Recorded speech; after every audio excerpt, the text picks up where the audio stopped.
Kaya naman maraming nai-inlove kay Sunshine Cruz dahil tignan mo naman kahit nasa 40 years old na siya ay talaga namang ageless beauty. At hindi mo akalain na mayroon na siyang mga dalagang anak. No wonder ay nai-inlove talaga sa kanya si Atong Ang. Pero grabe palang pagmamahal ni Atong Ang kay Sunshine Cruz. Sinabi niya na minsan lang siya ma-inlove at walang iba, ito ay si Sunshine Cruz. Ano nga ba ang sweet surprise ni Atong Ang ngayong Valentine's Day? Ating alamin.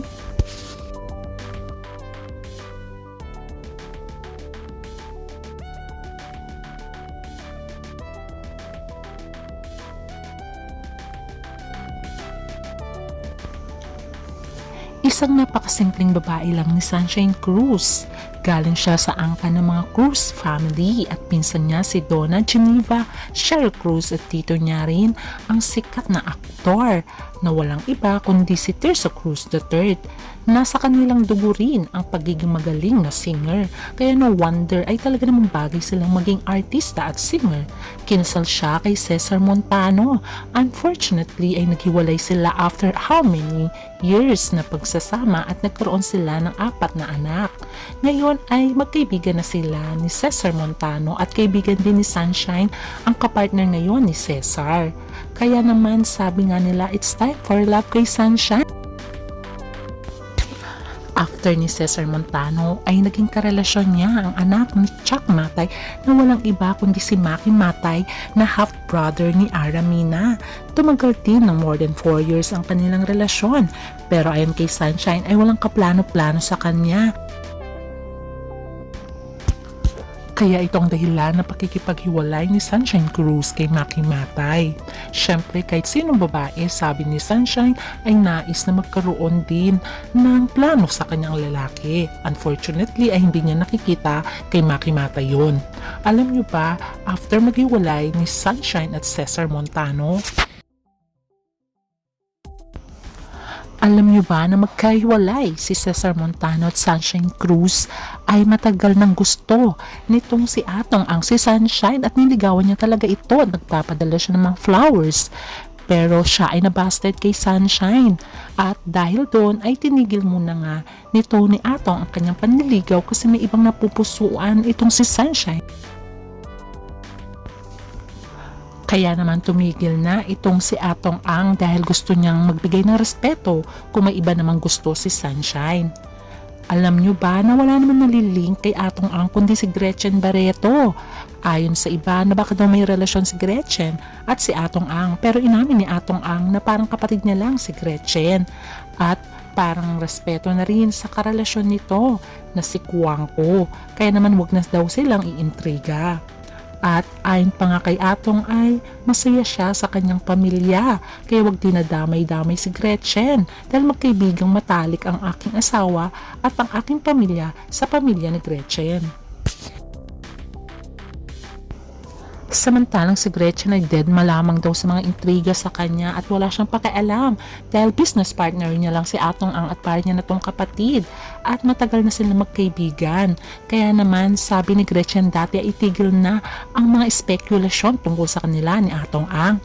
At nakita naman din si Gretchen at Sunshine Cruz na magkasama, kaya siguro dito matutultukan na ang balita na nagkaroon ng relasyon si Gretchen at Atong Ang. Siyempre, ang nagwagi sa puso ni Atong Ang ay walang iba kundi si Sunshine Cruz. Dahil sa lahat ng mga babaeng na link kay Atong Ang, si Sunshine lamang ang kanyang pinanindigan at inamin na girlfriend niya si Sunshine Cruz.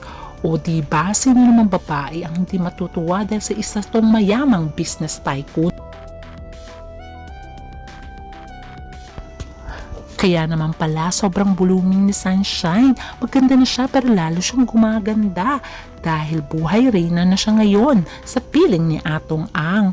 At ang maganda pa ay for sure ayon kay Christopher Min maraming naiinggit kay Sunshine dahil naman binigyan talaga siya ng pagpapahalaga ni Atong Ang. Sa lahat ng babaeng naling sa kanya, siya lang talaga ang kanyang inamin. O diba ang sweet naman?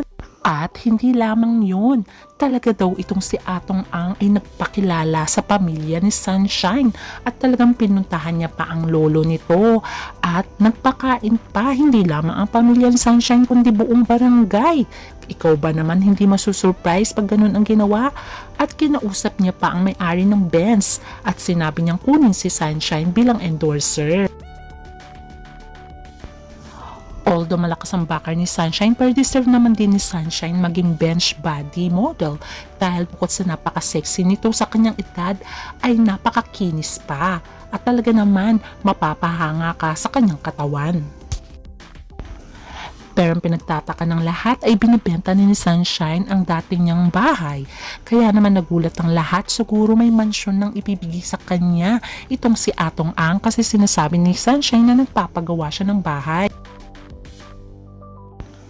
Hindi lamang yun, yung dinala ka ni Atong Ang na mag-celebrate ng New Year kasama ang iyong pamilya sa executive villa na more than $500,000 ang presyo nito. Sino ba naman ang hindi maiinggit sa isang Sunshine Cruise?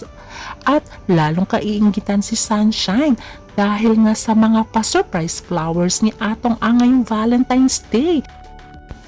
Sabi nga nila, ikaw na talaga, Shine. Talaga namang haharanahan ka pa talaga nitong ni Atong Ang at talaga naman dinededicate niya pa ang mga kantang Bakit Ngayon Ka Lang. At ito ang nakakaloka, itong surprise flowers at mukhang nag-propose na kaya sa kanya si Atong Ang base sa larawan na to. Ano sa tingin nyo? Ito ba ay proposal ring o regalo lamang na diamond ring na nagkakahalaga ng milyon-milyon? What do you think? Comment down. At ngayon ay masaya si Sunshine at Atong Ang to celebrate this Valentine's Day. Kaya naman kung ano yung mga pa-surprise ni Atong Ang sa kanya ay talaga namang mapapasana all ka na lang. Pero masaya tayo for Sunshine. Until next update. Bye!